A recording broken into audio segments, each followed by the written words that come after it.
Your heart is pounding. Your mind is racing with 100 thoughts a second. That pit in your stomach, the tightness in your chest. What if I told you that's not a sign of weakness? What if I told you that your anxiety, your stress, that restless energy is pure, unused fuel? You've just been misreading the dashboard. For centuries, we've been told anxiety is the enemy. Something to suppress, to medicate away, to be ashamed of. But what does an ancient text, a conversation between a prince and his divine charioteer on a battlefield, have to say about this modern plague?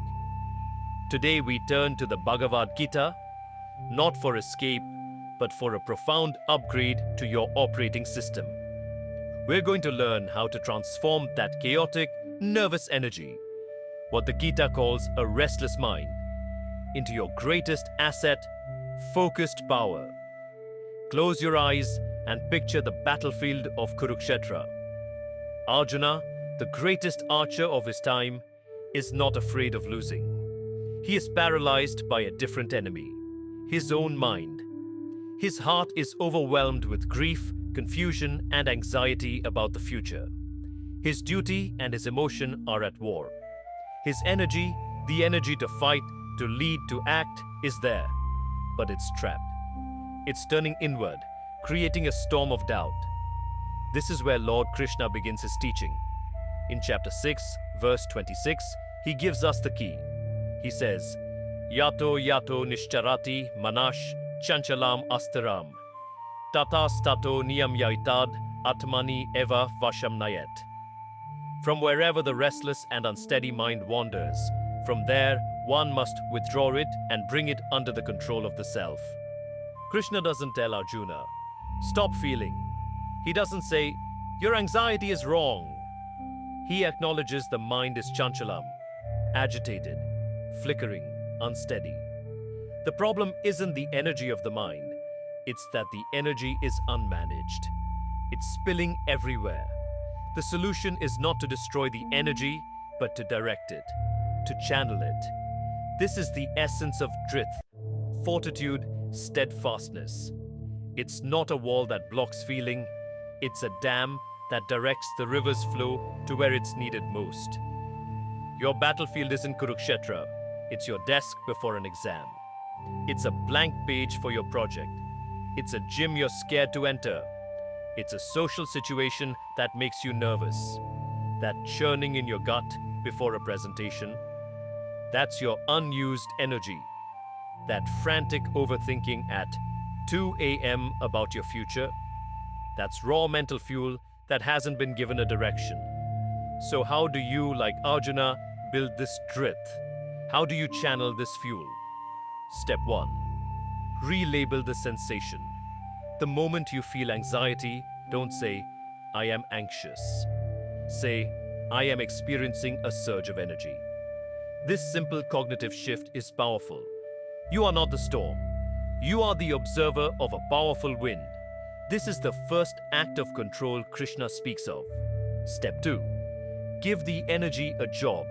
Your restless energy is like a hyperactive worker with no task. It will start breaking things. So give it an immediate physical or creative task. Mind racing with worries? Don't just sit there. Grab a notebook and direct that energy onto paper. Brain dump everything. Now the energy is in the words, not in your head. Body buzzing with nervousness before a meeting? Do 10 push-ups. Take a fast, brisk walk. Channel that physical arousal into physical action. Frozen by procrastination? The anxiety is the energy of the task trapped as fear. Take one ridiculously small action. Open the document. Write one sentence. Your energy now has a conduit. Step 3. The mantra of direction. When you feel scattered, hear Krishna's voice. Nyamyaitad.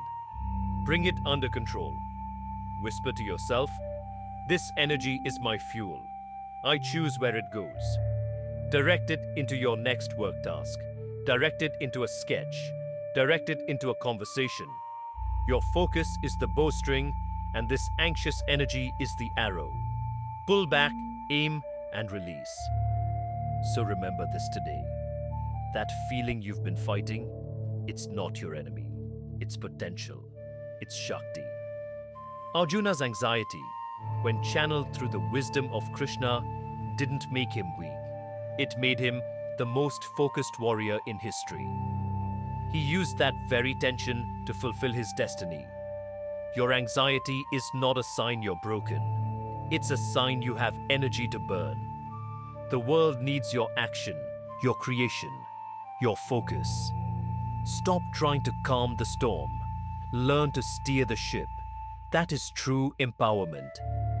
Save this for the next time your mind feels like a battlefield. Share this with someone who sees their anxiety as a weakness. Let them know it's their hidden strength.